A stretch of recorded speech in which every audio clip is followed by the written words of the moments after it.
Hello friend, आपका अपने channel e learning with Hina ma'am channel पर स्वागत है।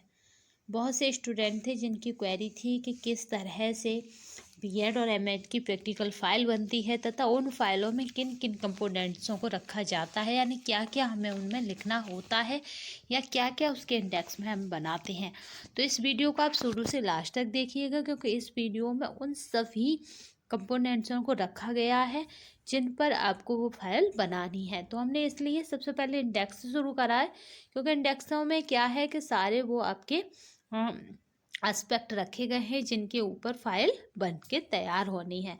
तो ये बीएड और एमएड दोनों तरह के, यानी दोनों स्टूडेंटों के लिए इम्पोर्टेंट है, क्योंकि दोनों ही स्टूडेंटों की फ़ाइल इसी तरह की बनती है। बस वहाँ पे कुछ कंपोनेंट्स चेंज हो जाते हैं। यहाँ पे देखिए, सबसे पहला हमारा जो कंपोनेंट्स रहेगा वो टीचर या फिर पीपल टीचर का ऑब्जर्वेशन।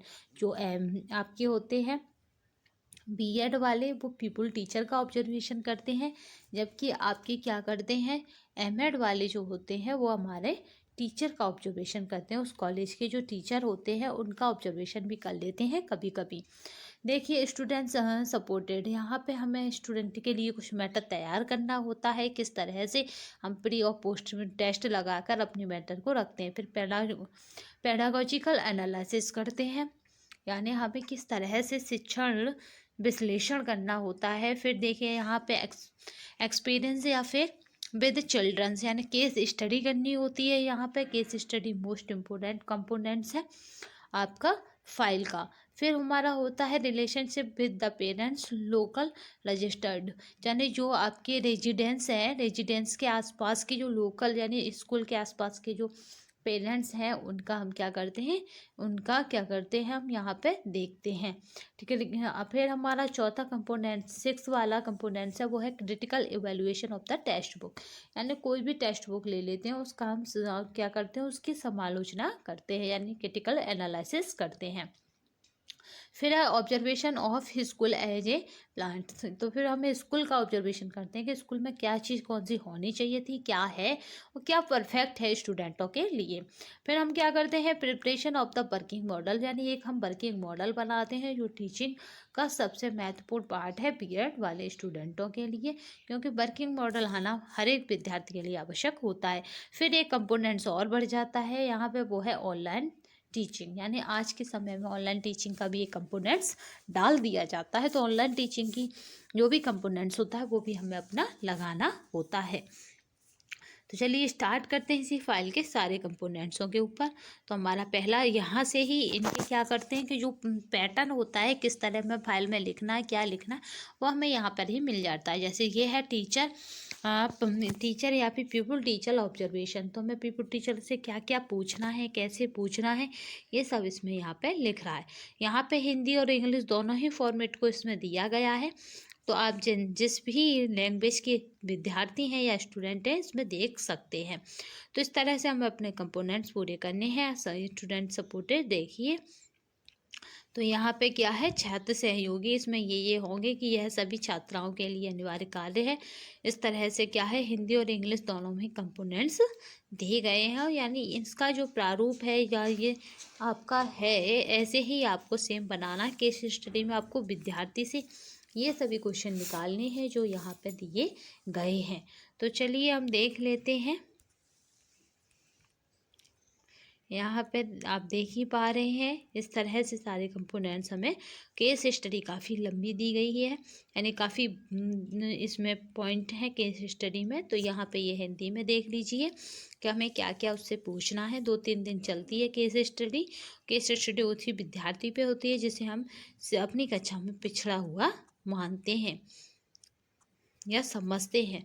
तो केस स्टडी के द्वारा क्या होता है, हम उसकी, यानी किसी को भी कोई भी परेशानी है उसका सलूशन करना ही केस स्टडी है।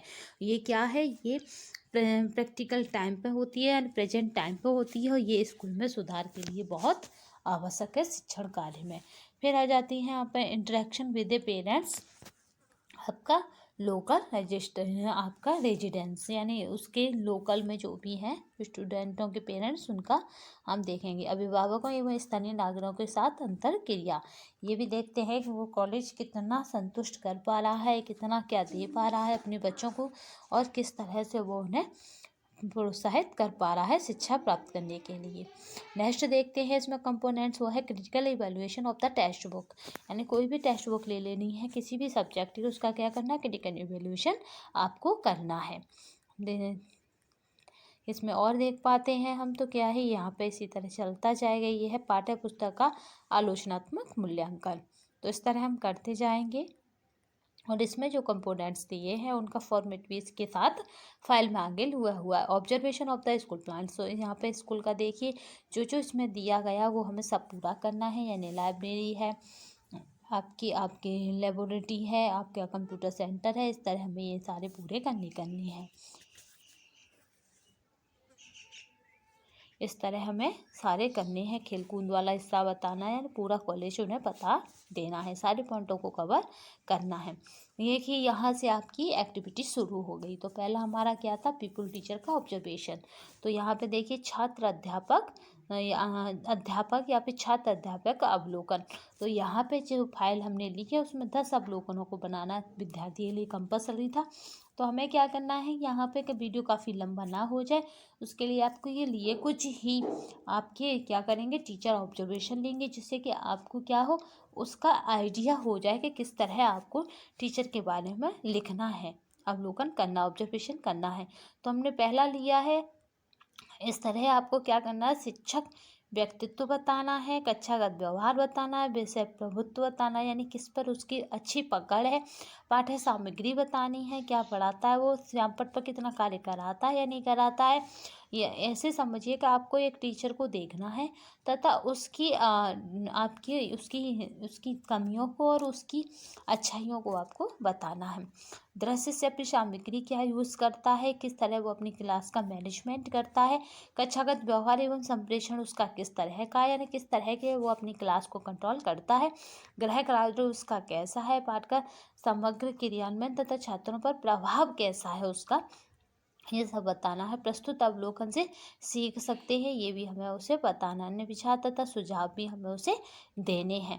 यानी हमें क्या करना है कि हमें इसमें ये भी बताना है कि हमें क्या सुझाव देने हैं, क्या हमारे विचार थे, ये सब भी हम उसे बताएंगे। तो यहाँ पे दूसरा ऑब्जर्वेशन भी ठीक इसी तरह हमें करना है कि यहाँ पे शिक्षिका का नाम आप देख पा रहे हैं, यहाँ पे शिक्षिका का नाम, विषय, कक्षा बतानी है कि किस क्लास में वो पढ़ा रही थी। प्रकरण का मतलब होता है क्या वो पढ़ा रही थी, विषय से अलग होता है प्रकरण। जैसे सामाजिक विज्ञान है तो सामाजिक विज्ञान में प्रकरण कुछ भी हो सकता है, सौरमंडल हो सकता है हमारा, और हमारा उसमें पर्यावरण हो सकता है, यातायात हो सकता है, आवागमन हो सकता है, परिवार हो सकता है, ये सब क्या है उसके प्रकरण है। अब यहाँ पे भी हमें देखिए वही पॉइंट है, शिक्षक व्यक्तित्व, फिर विषय में प्रभुत्वता, इस तरह हमें करना है। पाठ की तैयारी किस तरह से करके आई हैं वो, श्यामपट्ट कार्य उनका कैसा है, और दृश्य श्रव्य सामग्री उन्होंने किस तरह की यूज की है। जब आप 1-2 बना लेंगे तो आपको 10 बनाना बहुत ईजी लगेगा, बिल्कुल आप आसानी से बना सकेंगे, आसानी से शिक्षकों के ऊपर लिख सकेंगे। कक्षा प्रबंध उनका कैसा है, कक्षागत व्यवहार एवं संप्रेषण उनका कैसा है, इस तरह से आप बता सकेंगे। तो नेक्स्ट हम देख ही पा रहे हैं इसमें कि क्या है, इस तरह से है। तो इनका सब देखने के बाद देखिए यहाँ पे गृह कार्य कैसा है, पाठ्य से आगामी क्रियान्वयन तथा छात्रों पर प्रभाव उनका कैसा है, ये भी हम देख पा रहे हैं। प्रस्तुत अवलोकन में सीख, अन्य सुझाव एवं विशेषताएं बताएंगे हम उसकी। फिर देखिए इसी तरह का नेक्स्ट है हमारा अध्यापक या छात्र अध्यापक अवलोकन। तो यहाँ पे हम देख पा रहे हैं कि क्या है, यहाँ पे शिक्षक का नाम, विषय और अर्थशास्त्र, जैसे हमें शिक्षक का नाम बताना, विषय अर्थशास्त्र बतानी है, कक्षा 12 बतानी है। प्रकरण की बात करें तो सरकारी बजट योजना इसमें प्रकरण है, और दिनांक का जबरीन बताना है। इस तरह से हम क्या करेंगे, शिक्षकों का ऑब्जर्वेशन करते जाएंगे, पीपल टीचरों का। तो इसमें मैंने 4 ले लिए। इस तरह से हमें क्या करना है, बताते जाना है। आपको ये पीडीएफ हमारे टेलीग्राम चैनल पर मिल जाएगी, जिसकी लिंक आपको कमेंट बॉक्स में मिल जाएगी वीडियो के में, इसी वीडियो के अंदर। तो यहाँ पे मैंने ज़्यादा से ज़्यादा ऑब्जर्वेशन को लेना चाहा है, क्योंकि हम बच्चों को ऑब्जर्वेशन, टीचर ऑब्जर्वेशन करना सबसे टफ लगता है, क्योंकि 10 या 8 का टास्क दे दिया जाता है, वो एक टफ माना ही जाता है, क्योंकि हर एक में लैंग्वेज बदल बदल कर लिखना ही बच्चे के लिए सबसे ज़्यादा खतरनाक होता है। अब नेक्स्ट हमारा कंपोनेंट है छात्र सहयोग। तो इसमें क्या है, हम छात्रों के लिए क्या कर रहे हैं छात्र सहयोग में, देखिए शिक्षा आधारित समस्या क्या है, अध्ययन समस्या या ध्यान की कमी है, प्रत्यक्षीकरण में दोष है, समझने में कठिनाई है तथा प्रत्यक्ष संबंधी है। तो यहाँ पे ये क्या है, इतने हमने छात्रों को लिया, अब हम उनका सहयोग करेंगे। छात्रों की कक्षा में छात्रों की समस्या की पहचान करेंगे पहला। दूसरा हमारा रहेगा पॉइंट, वो रहेगा समस्या के कारणों का पता करेंगे। तीसरा जो कंपोनेंट्स रहेगा वो रहेगा समस्या समाधान हेतु निर्मित उद्देश्य देखेंगे। इस तरह से तो क्या क्या उद्देश्य हो सकते हैं, विशिष्ट उद्देश्य देखेंगे, इसमें कौन कौन से हो सकते हैं। और इसमें क्या है, संज्ञानात्मक, भावात्मक और क्रियात्मक हम देखेंगे। इसमें क्या है, समस्या का समाधान देखेंगे कि क्या क्या समस्या हो सकती है, ये भी हम देखेंगे। तो यहाँ पे हम देख ही पा रहे हैं कि इस तरह से हमें क्या करना है, देखना है। फिर आते हैं समस्या समाधान हेतु आवश्यक सामग्री। तो इसमें हम क्या क्या सामग्री को लेंगे, ये भी हम देखेंगे। पाठ योजना की तैयारी हेतु आवश्यक सामग्रियाँ, तो इसमें क्या है, पठन क्रिया में सहायक सामग्री इसमें देखेंगे। तो क्या क्या हमने सामग्री ली है, प्राकृतिक आपदा, गृह कार्य हमने क्या दिया है, ये भी हम उसमें बताएंगे। इसमें जो हमने फाइल ली है उसने क्या करा, पीपीटी को बनाया और पीपीटी को आपकी सीडी में डाल दिया है और उस पर इस तरह लिख दिया। एक तो चार्ट भी देखिए कि उस तरह से उसने चार्ट बनाकर बच्चों को समझाया है प्राकृतिक आपदा के बारे में। समस्या समाधान हेतु उपचारात्मक कार्यक्रम तैयार करना।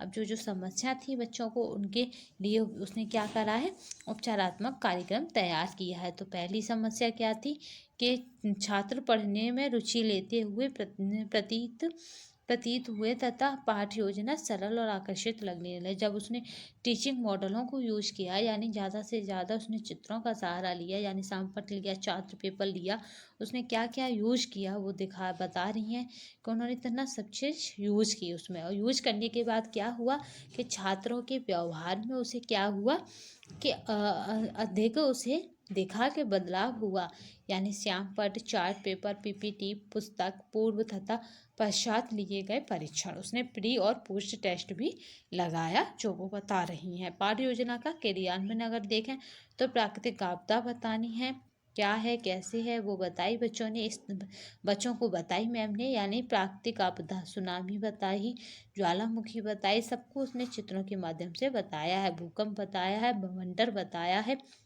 और सूखा बताया और बाढ़ बताई है।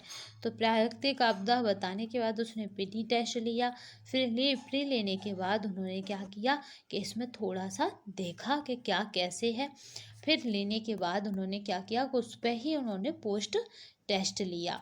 तो इस तरह से क्या हुआ कि बच्चों को बताने के बाद उन्होंने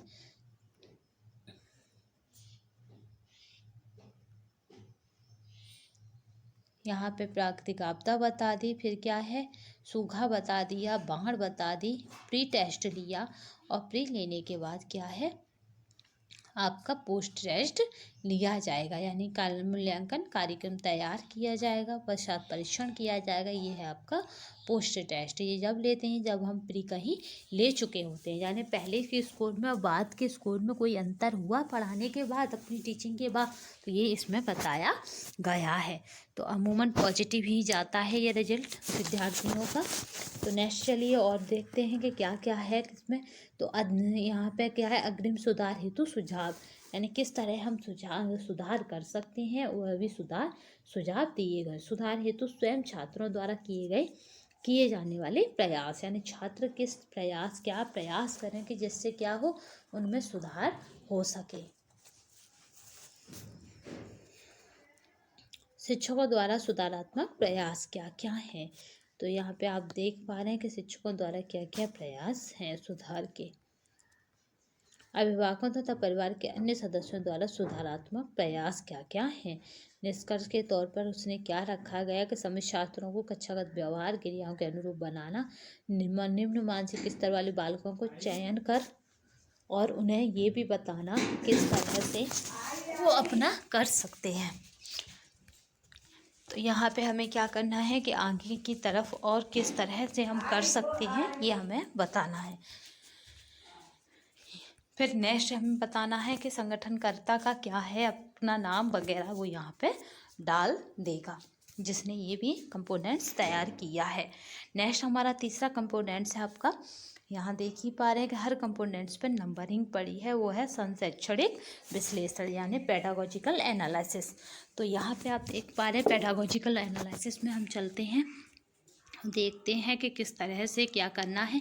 आपको करना है संशैक्षणिक विश्लेषण में एक पाठ का प्रकरण लेना है, कक्षा लेनी है, पुस्तक का नाम बताना, पुस्तक के प्रकाशक का नाम भी बताना है और पाठ के उद्देश्यों को ध्यान में रखना है। फिर संज्ञानात्मक उद्देश्य बताने हैं, फिर भावात्मक उद्देश्य बताने हैं, फिर क्रियात्मक उद्देश्य बताने यानी ब्लूम टेक्सोनॉमी में जो उद्देश्य आते हैं क्या वो किताब उन उद्देश्यों को फुलफिल कर रही है, ये उसमें देखना होता है एनालिसिस करते टाइम। पाठ हेतु उचित शिक्षण विधियां बतानी है कि इस पाठ को पढ़ाने के लिए क्या शिक्षण विधियां हो सकती थी और इसमें क्या दी गई हैं, यह भी हमें रखना है। पाठ हेतु सर्वोचित शिक्षण विधि क्या हो सकती थी, यानी जो पाठ है उसके हेतु सर्वोच्चण विधि क्या हो सकती थी, ये भी हमें बताना है। पाठ हेतु उचित शिक्षण सामग्री क्या हो सकती थी, ये भी हमें बताना है। सर्वोच्च क्या हो सकती थी और उचित क्या हो सकती थी, ये भी हमें बताना है। नेक्स्ट देखिए, पाठ हेतु सर्वोच्चम शिक्षण सामग्री, फिर श्यामपट्ट कार्य की रूपरेखा। नेक्स्ट क्वेश्चन देखिए, पाठ हेतु उपयुक्त दंत कार्य तथा मूल्यांकन देखिए, अन्य निरीक्षण अथवा सुझाव देखिए तथा इसमें इस तरह से आपको इसे पूरा करना है। इसी तरह के आपके अध्यापक 5 तक बनवा सकते हैं ये कंपोनेंट्स। तो इन्हें अभी मैं वीडियो में डिस्क्राइब नहीं करूँगी क्योंकि वीडियो में करने से वीडियो काफ़ी लंबा हो जाएगा। आप टेलीग्राम चैनल पर इन सारों सबको देख देते हैं पेडागोजिकल एनालिसिस को। टेलीग्राम की जो लिंक है वो आपको डिस्क्रिप्शन बॉक्स में मिल जाएगी वीडियो के इसी वीडियो के अंदर। चौथा हमारा जो कंपोनेंट्स है वो है व्यक्तिगत शैक्षणिक अध्ययन यानी केस स्टडी। तो हम केस स्टडी के बारे में पढ़ते हैं, यानी केस स्टडी का मतलब होता है एक बच्चे का पूर्ण मूल्यांकन कर लेना, यानी उस बच्चे के बारे में सारी डिटेल जान लेना और तथा उन कमियों को दूर करने के लिए उसका समाधान में छोड़ना। अनुसंदेह छात्र की समस्या यानी क्या उसको समस्या है, क्यों हमने उसके पर केस स्टडी की, ये हमें बताना होता है कि हमने उसी को क्यों लिया क्लास के अंदर और किस टॉपिक पर, यानी उसे क्या प्रॉब्लम थी जिस पर हमें लगा कि केस स्टडी करनी चाहिए। कि अनुसंदेह व्यक्ति की व्यक्तिक इतिवृत्ति यानी होता है उसका बैकग्राउंड जानना। फिर हम बैकग्राउंड जानने के बाद विद्यालय पर मंत्रिमंडल संबंधी जानेंगे। फिर अनुदेह व्यक्ति की पारिवारिक इतिवृत्ति जानेंगे, यानी उसके परिवार कैसा है, माता कैसी है, पिता कैसा है, बालक के प्रति माता पिता की अभिवृत्ति भी जानेंगे कि क्या है, अनुशासन प्रणाली भी जानेंगे क्या है, माता पिता का संबंध भी जानेंगे क्या है। तो यहाँ पे हमने माता पिता का संबंध जान लिया। फिर है अनुसंदेह छात्र की शारीरिक इतिवृत्ति जानेंगे कि उसकी शारीरिक इतिवृत्ति क्या है।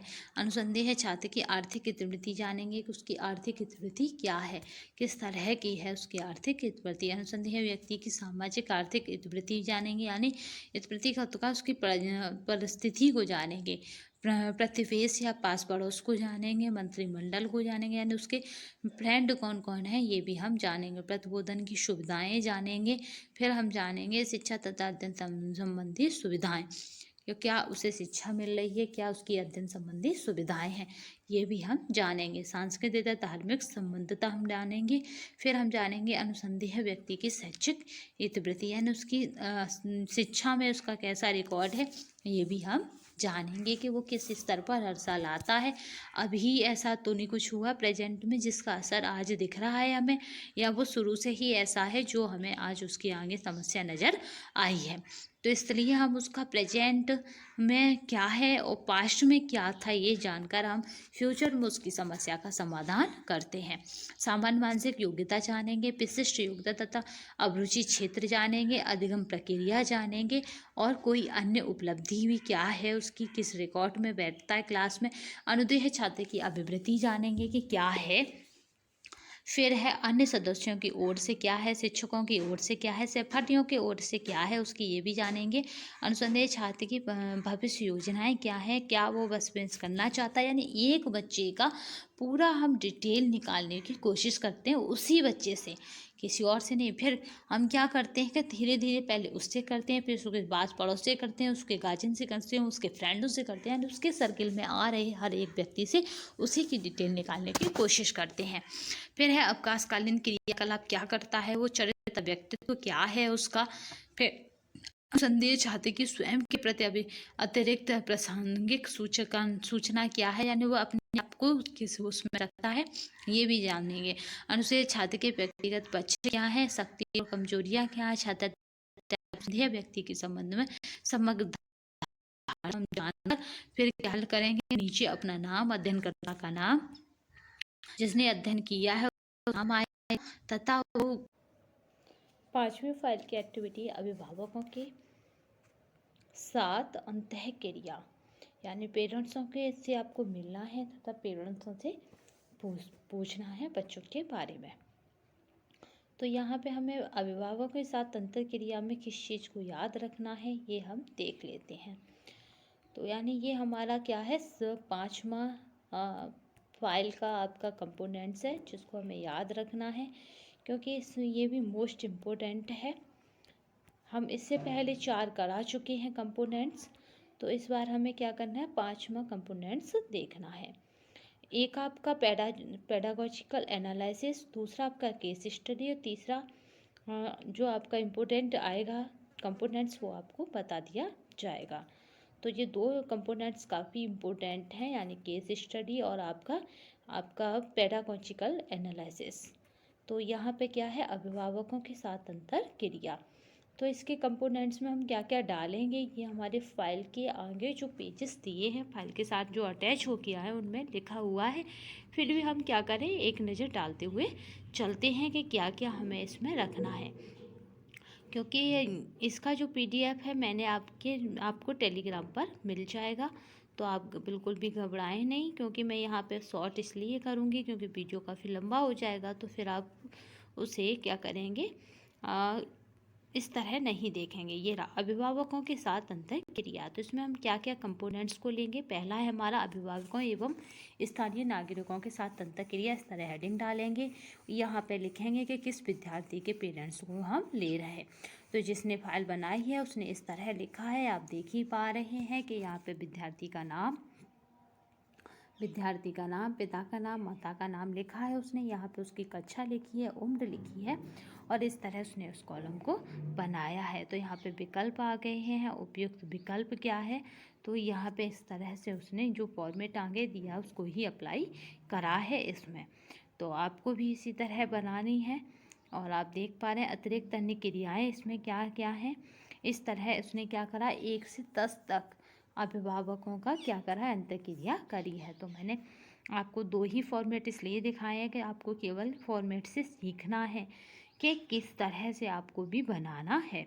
तो यहाँ पे क्या बालक शिक्षण व्यवहार की शिकायत करता है, हाँ या नहीं, में अब अभिभावकों को क्या करना है, आंसर देना है। अब देखिए पाठ्य पुस्तक का आलोचनात्मक मूल्यांकन, जो पाठ्य पुस्तक है उसका आलोचनात्मक हमें मूल्यांकन करना है। तो देखिए पाठ्य पुस्तक का आलोचनात्मक मूल्यांकन में क्या है, पाठ्य पुस्तक का जो शीर्षक है वो माई वर्ल्ड ऑफ साइंस, तो यानी जो भी आपको पसंद है आप वो ले सकते हैं।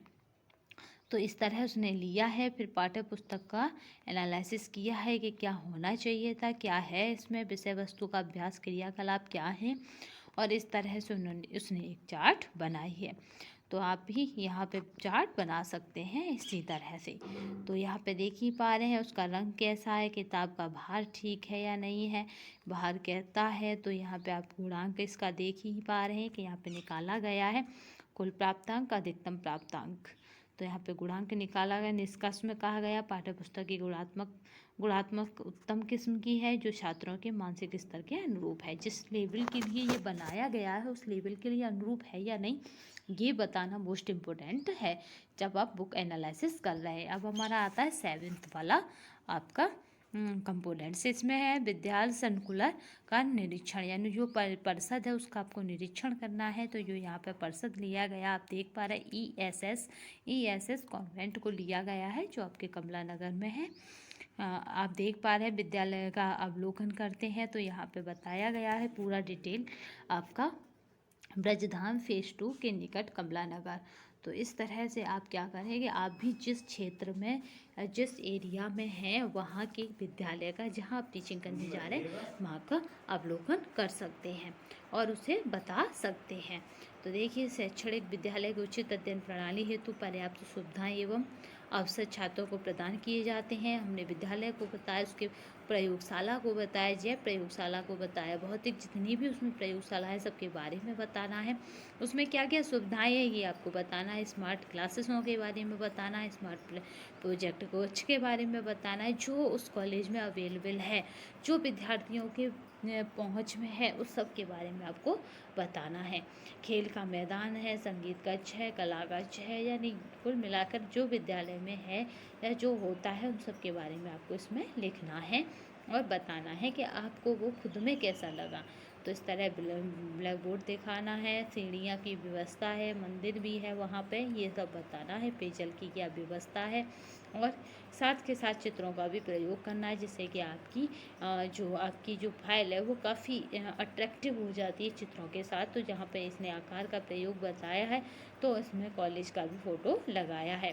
तो इस तरह आप अपने जिस कॉलेज में भी विजिट करने जा रहे हैं या जिस कॉलेज में भी टीचिंग के लिए जा रहे हैं उसका बता सकते हैं कुछ इसी तरह। तो आपको वहाँ की पार्किंग व्यवस्था सब कुछ अच्छे से बताना है क्योंकि फ़ाइल काफ़ी मोटी है, उसको पूरा ये जानिए भरना है आपको। तो आपको इस तरह बना सकते हैं। तो आई होप आपको वीडियो पसंद आई होगी। अगर पसंद आई हो तो शेयर, लाइक एंड सब्सक्राइब करनी ना भूलिएगा तथा कमेंट बॉक्स में भी अवश्य बताइएगा। नेक्स्ट आपका कंपोनेंट्स क्या है, वो है क्रियाशील उपागम। ये आपका मोस्ट इम्पोर्टेंट है क्योंकि आपका ये आ गया आपका एक्टिव प्रोजेक्ट। तो इसमें देखिए आपको क्या बनाया है, जिसने फाइल बनाई उसने पाचन तंत्र को लिया है और उसी के बारे में उसके डिस्क्राइब किया है। तो पाचन तंत्र का क्रियाशील उपागम में लिया गया है, उसी के बारे में उसने पूरा डिटेल डाला है। पाचन संस्थान के मुख्य अंग कौन कौन से हैं ये उसने बताने की कोशिश की है तथा समीक्षा में भी यही बताने की उसने कोशिश की है।